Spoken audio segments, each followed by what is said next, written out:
যদি চেয়ার বাজানো ফরজ মনে না করতাম তাইলে আমাকে ধর্ম উপদেষ্টা গিয়া পূজার মধ্যে নাচানাচি দেখে। ইমানের ব্যাপারে আমার বাপও আমার কাছে প্রাধান্য পাবে না, ওস্তাদ তো পরের কথা না। আমরা তো কি জান বাঁচানো ফরজ,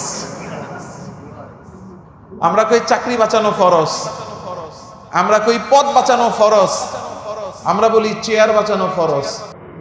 যদি চেয়ার বাঁচানো ফরজ মনে না করতাম তাইলে আমাকে ধর্ম উপদেষ্টা গিয়া পূজার মধ্যে নাচানাচি দেখে। দুঃখের সাথে বলতেছি, আল্লাহ আমাদের সবাইকে হেফাজত করেন। আপনারা কেউ কেন না হুজুর আমার বিরুদ্ধে কয়, হুজুর আমার বিরুদ্ধে কয়, আমার দলের বিরুদ্ধে কই। আরে আমি আমার মুরব্বীর বিরুদ্ধেও বলি, কথা কয় না কেন? ডক্টর আফম খালিদ সাহেব আমাদের ওস্তাদ তুল্য।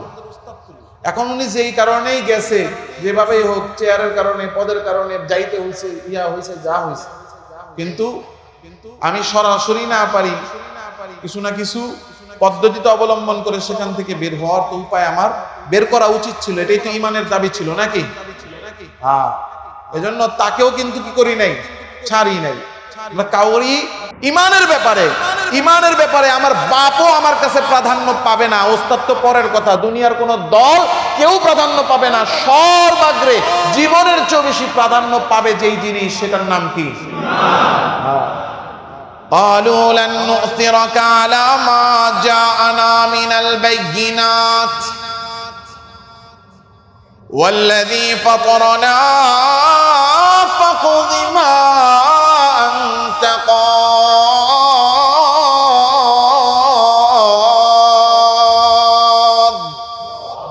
জাদুকররা ফিরাউনকে বলতেছে, ও ফিরাউন, তুমি তো দুইটা জিনিস আমাদের সামনে হাজির করলা, দুইটা অপশন। একটা অপশন ইমান, যদি ইমান আনি তাইলে জান থাকবে না।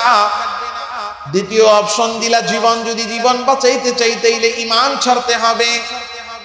মা জাআনা মিনাল বাইয়িনাত, ইমানের ব্যাপারে যে সত্যতা স্পষ্ট আমাদের সামনে হয়েছে, এটা স্পষ্ট হওয়ার পরে লান নু'থিরাকা আলা, তোমাকে আমরা কোনোভাবেই প্রাধান্য দিব না, আমরা তোমাকে প্রাধান্য দিব না। প্রাধান্য দিব যিনি আমাদেরকে বানাইছেন তাকে, আর তিনি যেই হুকুম করছেন ঈমান আনতে, ওই ঈমানকে।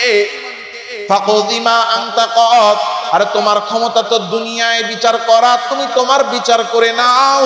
আমরা ঈমান ছাড়বো না, ঈমান আল্লাহর সামনে যায় হাজির হব ঈমান নিয়া। তোমাদের যা মন চায়, ইন্নামা তাকদি হাযিহিল হায়াতাদ দুনিয়া, করে নাও, এই দুনিয়াতেই পারবা। কারণ ইন্না আমান্না বিরাব্বিনা, আমরা তো ঈমান এনেছি আমাদের রবের উপরে। কেন? লিয়াগফির লানা খাতায়ানা, যাতে করে আল্লাহ আমাদের জীবনের গুনাহগুলো মাফ করে দেন। ওয়া মা আকরাহতানা আলাইহি মিনাস সিহর, আর যেই জাদু করতে আমাদেরকে বাধ্য করেছো, ওই জাদু যে করে গুনাহ করছি, ওই গুনাহও যেন আল্লাহ মাফ করে। ইমানের প্রাধান্য দিচ্ছেন না জীবন রে? ইমান। এই জন্য ইমান আমার জীবনের প্রতিটা ক্ষেত্রে, আমার ইচ্ছার বিরুদ্ধে ইমান, তো ইমান প্রাধান্য পাবে। সম্পর্কের বিরুদ্ধে ইমান, তো ইমান প্রাধান্য পাবে। দলের বিরুদ্ধে ইমান, তো ইমান প্রাধান্য পাবে। ইমানের উপরে কোনো কিছু প্রাধান্য পাবে।